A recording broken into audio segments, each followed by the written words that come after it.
Good morning, everybody, or good afternoon for that matter. It's actually 12:57 p.m. Today is the 17th of January 2018, and this video is essentially going to be a part 2 of a video that I've already done on my P3D settings. The original video was for P3D version 3. That one is somewhere on my channel. I don't know, no idea where it is. And it actually got quite a few views. I think I got like 30,000 views on that particular video. So today I'm basically going to be doing another version of that video, but for version 4.1. And it's a very much requested video. It's going to be unedited, so I do apologise if I end up slurring my words and saying daft things, but I am absolutely terrible when it comes to doing things on the spot like this. So here we go. I'm going to show you my in-sim sliders, and then I'm also going to show you a quick glance of my P3D version 4.1 config file. The config file link is in the description of all of my videos now, so if you want a copy of that without having to listen to me talk about all this, then go ahead and get it now. Click on that link, but I strongly recommend that you don't just do that, because the settings that I'm about to show you don't necessarily work for every system, and my system is unique to yours, so it will more than likely be different. So as we get going, you can see that I'm on the application options here. Nothing special really to look at. It's not going to affect performance in any way.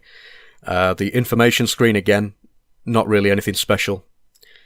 Sound, the only thing that I would recommend here if you've got two screens is to uncheck mute on loss focus. And that's purely and simply because it allows you to use another screen while the sim is active on your main screen to do a little bit of in-flight entertainment, watch some videos and stuff, especially on long-haul flights. So I have that unchecked. As you can see, we move on to the traffic page now. Aviation traffic and land and sea is all turned off apart from airport vehicle density. And I either have this set to medium, maximum, or none at all, depending on whether I'm using payware that's got its own traffic with it, because if you enable this when it's actually got it installed with the payware traffic, sometimes it can lead to a few bugs, like vehicles passing in like through each other and stuff like that, and it just looks a bit unrealistic. So that's the only thing I've got when it comes to that. If we move on to the Realism, again, nothing too special there. I've just got ignore crashes and damage, and that's mainly because it's a little bit unrealistic when it comes to sort of... it's not unrealistic, but I don't like it when you're taxiing around and then all of a sudden some random vehicle on the airport scenery decides to smash into you and just end the flight. It's a little bit daft, so I've got that just set to ignore crashes and damage. What everybody's been waiting for is probably this page, which is the display options page. I've got a custom profile with FXAA on. I've got anti-aliasing set to 4 times MSAA. Texture filtering is set to 4 times. And I've got a texture resolution of high at 2048 by 2048.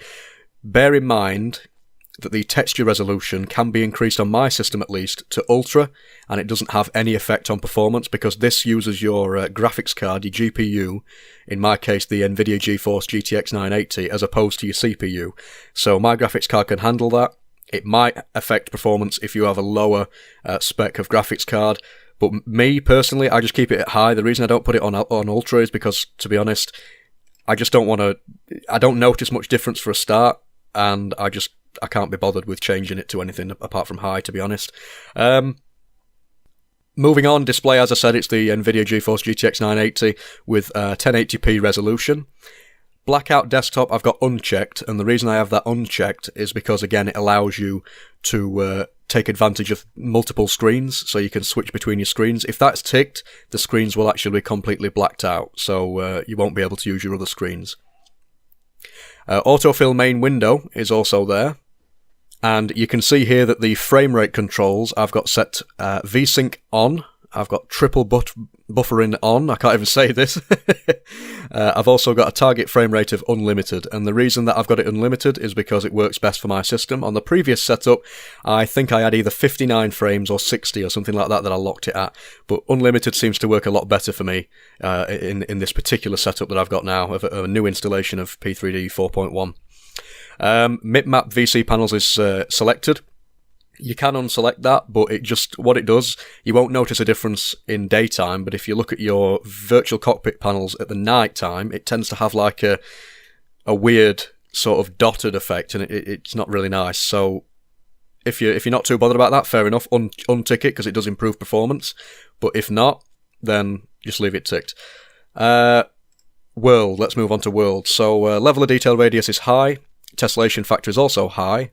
Tessellation factor is basically how much of the load goes onto your GPU rather than your CPU. Decent graphics card, so I've just set it to high. Maximum seems to induce stutters, so for me I've just set it to high. Mesh resolution, I can't even say it, mesh resolution is 19 meters and texture resolution is 1 meter. I've got the use high resolution terrain textures off. Now the reason I've got that off is because it doesn't actually affect the terrain textures, I've noticed. I can't notice any difference. I don't know whether that's because I'm using FTX Global by Orbex, but the scenery textures really don't look any different whether this is ticked or not. And it has been known to increase performance if you untick that box, which it has done in my case as well. Scenery objects, very dense in scenery complexity. Autogen draw distance is also high.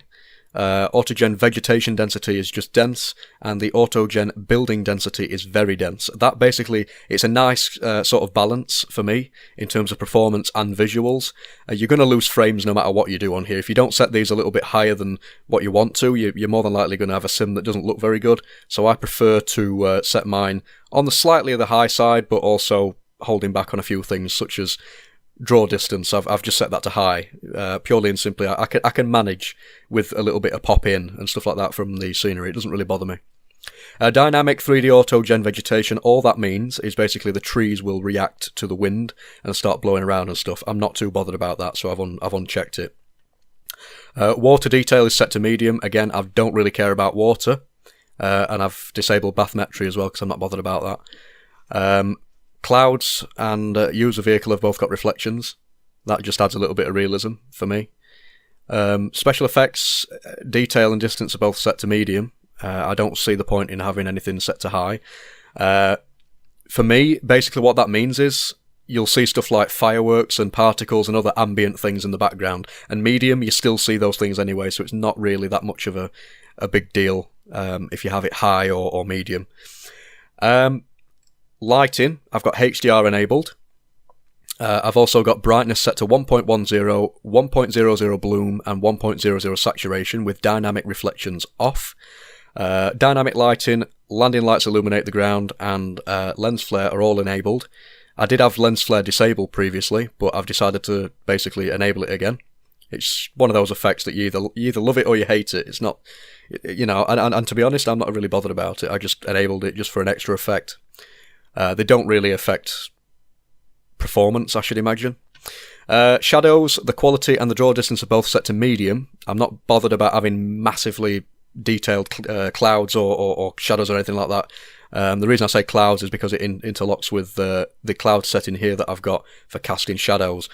If you've got the PTA tool or the P3D Tweak Assistant, you'll know that if you don't have this ticked next to clouds, the shadows, it will basically not show you the clouds on the shadows on the terrain and stuff, and it won't look very nice. But basically, just a run up. I've got casting shadows. I've got internal and external vehicle. I've got vegetation and clouds. All of those are casting shadows. And receiving, I've got internal vehicle, vegetation, and buildings. Vegetation and buildings I've got because otherwise it's going to be a bit weird if a cloud is casting a shadow on the scenery, but it's not actually making any effect on buildings or vegetation. So that's the main reason I've got that set up. That's all my settings for there. And finally, we move on to weather. This is very influenced by Active Sky Next. Basically, I've got cloud draw distance set to 90 and the general maximum cloud coverage density, what Active Sky Next requires you to have. Detailed clouds, obviously, you're not going to have simple clouds. It looks a bit unrealistic if you've got Active Sky. Volumetric fog, detail precipitation, and windshield effects are all enabled as well, just for the realism, as is the turbulence and the thermal effects on the vehicle. So basically that's it, guys. That's my settings in the sliders. I've also got a copy of my P3D config file for 4.1. This is in the description of all my videos, and it's I try to sort of update it as often as I can. Although the settings that you see at the moment in the sliders and also in this may well have changed since my version 3 video, and they certainly will have, but they may well have changed since you seeing this video. So basically that's it. That is all I've got. That is my P3D config file in a nutshell, and my P3D config sliders in a nutshell for version 4.1. The last video that I made on this was actually last year, I think it was, or maybe the year before, and I got like 30,000 views on it. So it's been requested. Here we go. This is it. If you have any questions, leave them in the comment section. If you like this video, give it a like.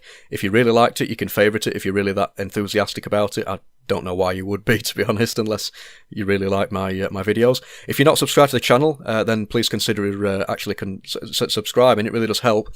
And any support, obviously, over on my Patreon page also helps me to create these content that I create. Hope you enjoyed this video, guys. Leave me a like again, and I will see you guys in the next one. Bye for now.